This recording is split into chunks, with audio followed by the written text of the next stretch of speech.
Okay, real talk. How many times have you told yourself, tomorrow I'll finally start? Because I was doing that every single day. I finished my 9 to 5 completely exhausted, and I'd have maybe 4 to 5 hours before I actually hit the bed. Okay, I got 2 hours to work on YouTube, 2 hours to study, 2 hours to actually build something meaningful. But you know what I do instead? Scroll. Yep, I see you too. Watch videos. Suddenly remembered I had to fix a useless doorknob or talk to my long lost cousin's third uncle, right? I hear you. Been there, done that. All the absurd things that suddenly become important, and all roads lead to I'll definitely start tomorrow. Sounds familiar? Here's what hit me. I was acting like I had unlimited time, like I could afford to waste weeks, months, years, and just be comfortable, take things as it goes. But the honest fact is I don't really have unlimited time, and you probably don't either. So here are 10 things that I'm doing in 2026 to significantly improve on my productivity. So let's get into it. The first thing I realized was that I simply didn't trust myself. I'd say I'm going to wake up early and work on YouTube. I wouldn't. I'd say I'm going to study in the evening for my certification, and I'd scroll instead. So every broken promise was training my brain to believe that I'm simply unreliable. And when you don't trust yourself, you simply cannot commit to bigger ambitions. So here's what changed everything for me. I started treating promises like business contracts. Here's what I did. I implemented a system where every morning I woke up to write 3 non-negotiable contracts. You can either do it the morning or the night before, but I would definitely prefer the night before. That way there's no morning fatigue. So the 3 things that I wrote were drink water and take supplements immediately upon waking. That's number 1. Number 2 was 90-minute deep work session before my 9 to 5. Number 3 was 1 YouTube task after work, no matter what happened. The CEO me decided these matters, and the employee me executes. So there's no question of debating with myself, and a lot of times when you debate with yourself, the comfortable choice always wins.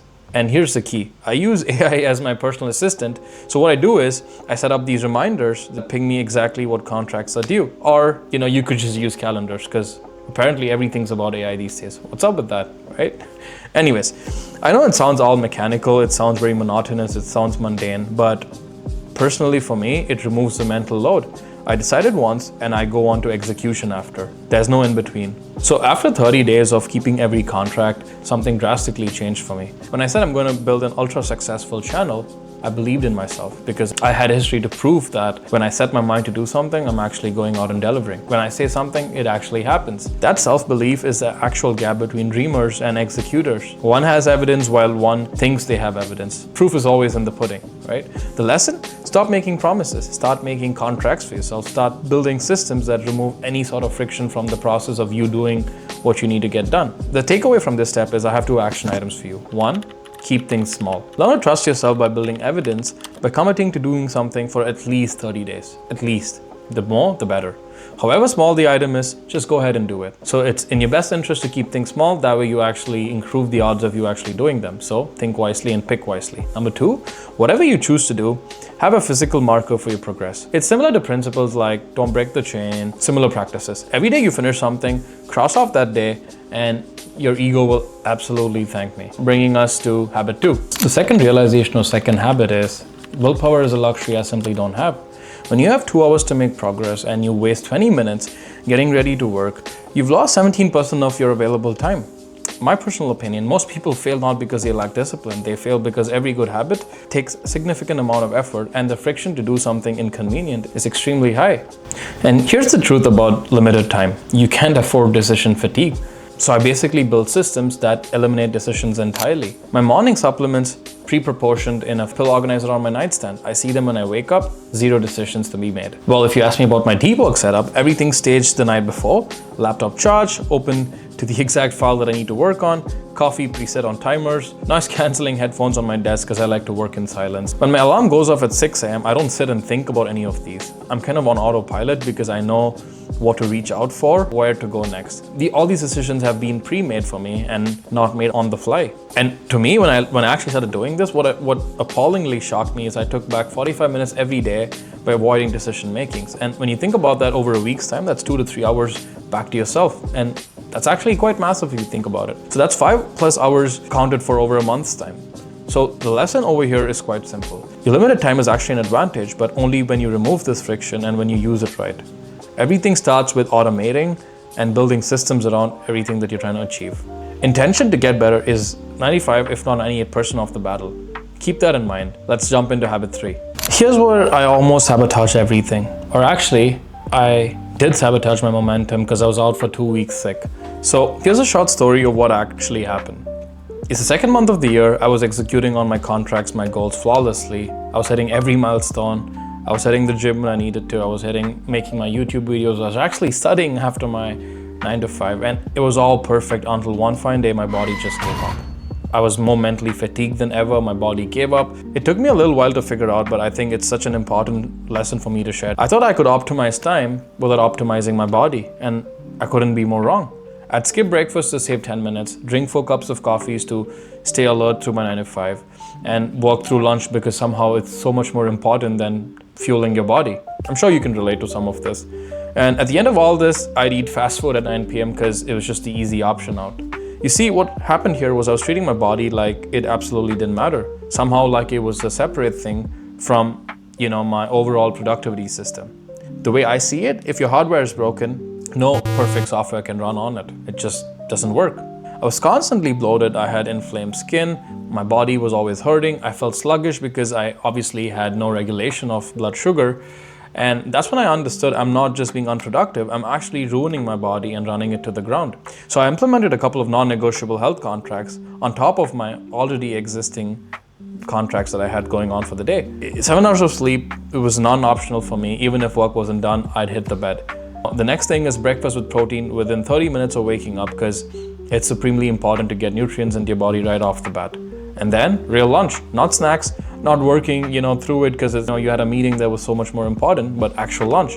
These felt like they'd slow me down at the start, but over time, just the 2 weeks that I was trying to recover my body and implement these things, I realized the opposite had happened. What I realized was it got me more productive than ever. I was more focused, I had more concentration going, I was exhausted less, and I just think my brain worked faster. I retained more information, truly. The point being is I stopped making stupid mistakes that actually cost me more time to fix. People with unlimited time can afford to probably do this, but if you're climbing up the age ladder like I am, you probably don't have the time to waste, recover, take 3 weeks out with 2 weeks of work. It just doesn't work, and it's just not worth it. I think one of the things that you need to protect is your hardware. That's basically your body and health. And of course your mind by doing certain things that we'll talk about further down in the video. Bringing us to habit 4, visual progress stacking. Here's the problem with big ambitions. Progress feels almost invisible. I'd work hard all week on YouTube. At the end of the week, I'd probably feel like nothing happened. Like I was spinning my wheels, like maybe I should quit and try something else. I had all these thoughts run into my mind. And I think personally, this is very dangerous when you have limited time because you don't see visible progress. And invisible progress kills motivation. And without motivation, you're more than likely to stop doing what you're doing. And the solution? Make progress visible. That's the golden rule, or mantra if you will. I started tracking everything that mattered. Every day I log these numbers into a simple spreadsheet. Come on, it takes 2 minutes, not more. And I do you one even better. For something that's supremely important, something that's dear and close to your heart that you think you should definitely track, I'd want you to have a more cathartic experience where your physical hands on paper tracking. You're not using spreadsheets, you're not using your phone to put it into some fancy app. Use pen to paper and write down the progress that you've made. Place a sheet on your desk, your wall, next to your bed, your side table, it doesn't matter, whatever floats your boat. Just put something where you visibly can see this every day. And I cannot stress enough on how important it is to have your mind and body physiologically absorb this progress that you're brilliantly making. And over time, when you see this progress, it's basically proof to yourself that you're actually committing and you commit to what you set your mind out to.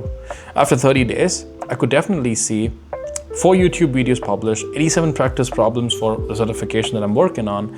I simply take a look at this sheet and tell myself that you're not that bad after all. You're actually making progress more than you think you are.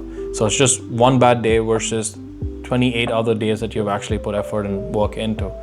You're not going to see massive results every day. That's just the way it is. You get carried with your day, with your emotion, with all the stress that comes in through your day, and you actually fail to see what progress you're making. But over time, when you stack this habit tracking over time, you're able to see the phenomenal difference that you've made just in 30 days. Bringing us to habit 5, journal wins and losses. Every Sunday evening, I do something that takes 10 minutes but significantly changes the way I see things. I journal my wins and losses for the week. By wins, I mean what went well. What did I accomplish? What am I proud of? Stuff like that. And losses, what didn't work out? Where did I fail? what were my obstacles or what were my friction points. When you have big ambitions and limited time, your brain has a negative bias. What this means is it remembers failures more than it remembers success. And at times like this, writing stuff down makes a lot more sense because you have something to look back on. You remember the one task you didn't finish more than the 10 you did. And if you don't intentionally document wins, you'll feel like you're failing even when you're actually succeeding. But when you sit down, have that cathartic experience of writing your wins, you're building evidence of your new identity. Every win is basically proof, and proof is always in the pudding. And this matters because big ambitions require believing you're capable before you have the proof. The aspect of writing down something and imbibing it has significant impacts, more than you can possibly imagine. When I write, I'm going to podcast with Elon one day, it sounds absurd at first, but the more I imbibe it, the more I keep looking at it, at some point, I think life starts aligning to where you want to go. When I look at my journal and see 4 months of consistent wins, videos published, certifications progress, projects delivered, it stops sounding absurd because I'm actually showing progress towards where I want to actually get to. What I'm doing is basically I'm building a track record of execution. The dream becomes believable because, like I said, I have proof, and proof is recorded in your process of journaling. And basically the lesson I want you to take out of this is, with limited time, you can't afford to forget your wins or ignore your patterns. Journal both of them, right? Your wins and your losses. And wins build belief and losses provide data, both of which moves you forward. Over time, I think I saw the importance of it, I saw the benefits of it, and I think you should too. So trust the process until it actually starts making a difference to you. So you'd have to just take my word for it. Bringing us to habit 6, your morning routine. The mornings determine everything when you have limited time. For the first 2 months of this year, I woke up in reactive mode. Phone first thing, emails, messages, news, and name it, I probably did it before I even got out of bed. By the time I got to doing my deep work sessions, my brain was completely scattered. I'd spend my best mental energy on other people's priorities and other people's stories, things that absolutely made no relevance to my morning life. So here's the shift that I made. I implemented a non-negotiable morning protocol where I knew exactly what I was going to do when I woke up. I woke up at 6 a.m. with an alarm, no snoozing, feet hit the floor, and I was out of bed. 6:05, I did my water and my supplements right next to my bed. That way I wasn't going to skip it anyway. 6:10, I do 10 minutes of movement, some sort of body workout, nothing too fancy. Something quick that I could easily get done. Next, get my coffee and intention setting. Next, I get straight into my deep work session. 90 minutes blocked out for nothing else but pure work. Phone preferably put in the other room. I wanted to protect my sacred time.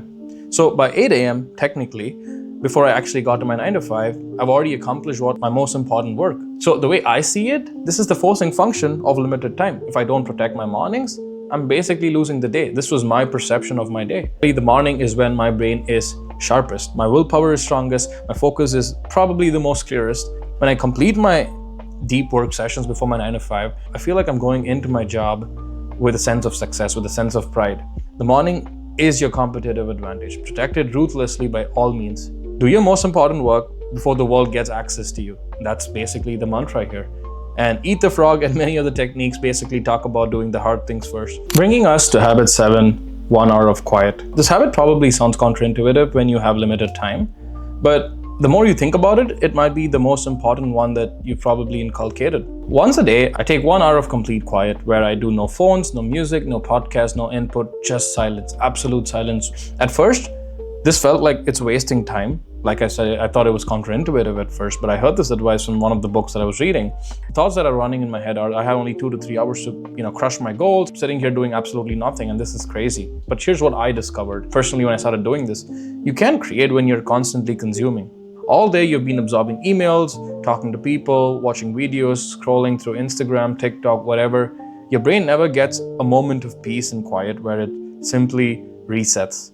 And this is your golden hour. But in your quiet time, your brain finally has room to think about all the good stuff that it has to do after. So problems I was stuck on suddenly have solutions because I was able to sit down and actually think about them. Decisions that felt overwhelming become clear. Ideas that were buried kind of surfaced. So everything that seems like it's impossible to attack in this chaos kind of comes together when I sit down 1 hour quietly just by myself doing my own thing. I think your brain is incredibly powerful when you give it that peace and quiet. Try it. Plus, this is where I reconnect with why I'm doing a lot of these things that I'm doing. It's kind of my ikigai moment. 1 hour of quiet isn't wasted time. It's the hour that makes the other hours actually matter. The lesson that I want you to take away from this is with limited time, you need clarity more than you need tasks. Of course, you need to get everything that you intended on doing done, but I think you could take 30 minutes to 1 hour away from your precious time to reset, recalibrate, think about what you want to do next, plan your next moves. And I think that has a significant effect on the outcome of what you're trying to achieve. So try it out. Let me know how that works out for you. Moving on to habit 8. Force yourself into thriving environments. Here's a problem I didn't quite anticipate. When you're building alone, I think you start thinking very small. You can confine to your bubble and your headspace, which not necessarily is always a good thing. So I was always working from home, same room, same desk every day, and slowly my ambition started shrinking. Podcast with Elon? That's unrealistic. Maybe I should aim smaller. That's the danger of isolation. Your environment shapes your thinking and your thought process. That's just how the mind works. So I made a simple rule to myself: work somewhere different at least once a week. Maybe it's a coffee shop, maybe it's a library, maybe it's a co-working space. It just doesn't matter. Wherever you find people and your thriving environment, that's where you want to position yourself ideally. Basically, anywhere other people are building things similar to kind of what you want to achieve in life. This is a change that I saw in myself. When I'm in a coffee shop and I see someone else grinding on their laptops, they could probably be watching videos, but at this point, I don't care. I grind harder. When I'm in a library and everyone is focused, I find it in myself to actually focus a little deeper. And I think there's a terminology for it. It's called social facilitation. You rise in the level of your environment. Here's the deeper insight. Thriving environments don't just make your work harder, they make you think bigger as well. And that's actually an advantage to you. When I'm around other people building businesses, creating content, pursuing their dreams, whatever it is that they're doing, my unrealistic ambitions suddenly feel like something that's more realistic, something that's more attainable, simply because I'm in an environment where I see other people working and running behind things that matter to them. Your environment either expands your thinking or shrinks it. So in this case, when you place yourself around with people who are naturally thinking big, you probably start thinking the same. You become the average of your environment. That's basically it. I'm sure you've heard of this adage before. Force yourself into spaces where ambition is normal and limited time is a challenge others are solving. Your thinking will definitely expand, and if it doesn't, you're probably not in the right environment. All right, so let's get into habit 9, single tasking. I used to think I was good at multitasking. I'd study while on work calls, I'd write YouTube scripts while answering emails, I'd edit videos while checking messages. You name it, I'd probably done it all. And at the end of all of it, I'd sit back and I'd wonder why everything took twice as long and felt twice as hard. Because I was always fuzzy with no clarity on any of the tasks that I just did. And I then learned very simply that multitasking is a lie. So what you're doing is you're rapidly switching between tasks, and everything and every switch actually costs you. So the amount of context switch that you do without realizing is incredibly high. Research shows it takes 23 minutes to fully refocus after a distraction. So if you're switching every 5 minutes, you're never actually reaching that full focus. You're working at 50% capacity at best all day, because you're obviously constantly multitasking, context switching between your phone and your work, and then your important tasks to top it off with. With only 2 to 3 hours to build your future, you can't afford to work at 50% capacity. That's just not how it works. And that's something that I realized much later in the game. So I implemented a brutal rule: 1 task at a time, period. No more, no less. When I'm writing, I'm only writing. When I'm editing, I only edit. When I'm studying, I try to only study. Phone goes to the other room, all browser tabs preferably closed, because that's another point of distraction, at least for me it is, except the ones that I need. And the first time I did this, I got more done in 90 minutes than I usually got done in 4 days. Or actually, that's a slight exaggeration, maybe in 4 or 5 hours. But that's the same thing when I have only 2-3 hours a day. Not because I worked harder, but because I worked at 100% capacity instead of just 50%. And even at 100%, it's, that's a theoretical number, but you're never truly working at 100%. And the lesson I want you to take away: limited time is a forcing function for focus. All right, let's go to habit 10. The final habit that brings everything together is being fully present in whatever you're doing. This sounds like generic advice at first, but with limited time, I think it's everything. Here's what used to happen. I'd be at my 9 to 5 thinking about YouTube, and then I'd be working on my YouTube channel while I start thinking about my certification. And when I'm actually studying for my certification, I'm stressed about some other random thing.